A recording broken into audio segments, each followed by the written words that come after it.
সমস্ত ভারতবর্ষের মধ্যে গত দুদিনে লোকসভা এবং রাজ্যসভায় 2024 সালের বিতর্কিত ওয়াকফ সংশোধনী বিল পাশ হওয়া দেশের পক্ষে অত্যন্ত দুর্ভাগ্যজনক।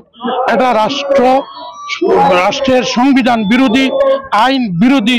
এটা কোনোভাবে দেশের মুসলমানরা এবং ধর্মনিরপেক্ষতা বিশ্বাসী হিন্দু, বৌদ্ধ, জৈন কোনো মানুষ মেনে নিতে পারছে না। এর প্রতিবাদে আজ সোনাই এলাকায় ওয়াইসি ফ্রেন্ডস ক্লাব উদ্যোগে একটা প্রতিবাদী সভা আয়োজিত হয়েছিল। সেই প্রতিবাদী সভায় সবাই এই আইনের বিরোধিতা করেছেন। প্রয়োজনে আমরা সর্বভারতীয় মুসলিম পার্সোনাল ল বোর্ডের নির্দেশ অনুযায়ী গণতান্ত্রিক পদ্ধতিতে এবং আইনি পদ্ধতিতে এই আইন প্রত্যাহারের আমরা দাবি জানিয়েছি। প্রত্যাহার না হওয়া পর্যন্ত পার্সোনাল ল বোর্ডের নির্দেশ অনুযায়ী আমরা আন্দোলন চালিয়ে যাব। এই বিলটা অসাংবিধানিক, যেটা সংবিধানের হিন্দু মুসলিম সবর রাইট টু ইকুয়ালিটি আছে, কিন্তু দেখা গেল একমাত্র মুসলমান সমাজের ওয়াকফ সম্পত্তিটারে সিনাল লাগিয়া মোদী সরকারে যে বিলটা আইনটা রাত্রের অন্ধকারে বিল পাস করছে, এইটা আমরা অল ইন্ডিয়া পার্সোনাল ল বোর্ড কোনোদিন মানছে না, মানব না।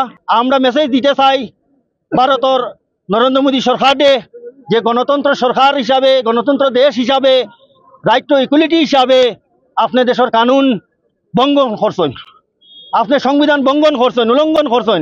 রাইট টু কনস্টিটিউশন আনকনস্টিটিউশনাল, এটা সংবিধানের অসাংবিধানিক বিল আপনি পাস করছেন। দেখা গেল ওয়াকফ অ্যামেন্ডমেন্ট বিলও 2 জন ওয়াকফ সম্পত্তির মধ্যে হিন্দু মেম্বার থাকতে লাগবো।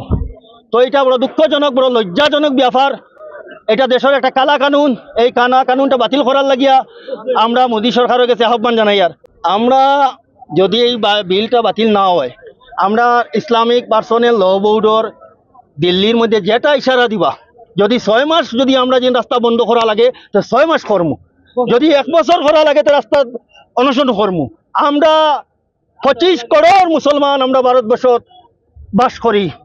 আমরা 2% শিখ ভাইতে যেরকম কৃষক আন্দোলন লাখান গণতান্ত্রিক পদ্ধতিতে জোর তুলছেন, আমরা এই বিল বাতিল করার লাগে আমরা গণতান্ত্রিক পদ্ধতিতে অহিংস আন্দোলন চালাইয়া যাইমু। আমরা আকাবিরি নকলর যেটা আওয়াজ দিবা, যেটা আলিম সমাজে আওয়াজ দিবা, যেটা ইসলামিক পার্সোনাল ল বোর্ড হলে আওয়াজ দিবা, আমরা তা মানিয়া আমরা প্রতিবাদ চালাই।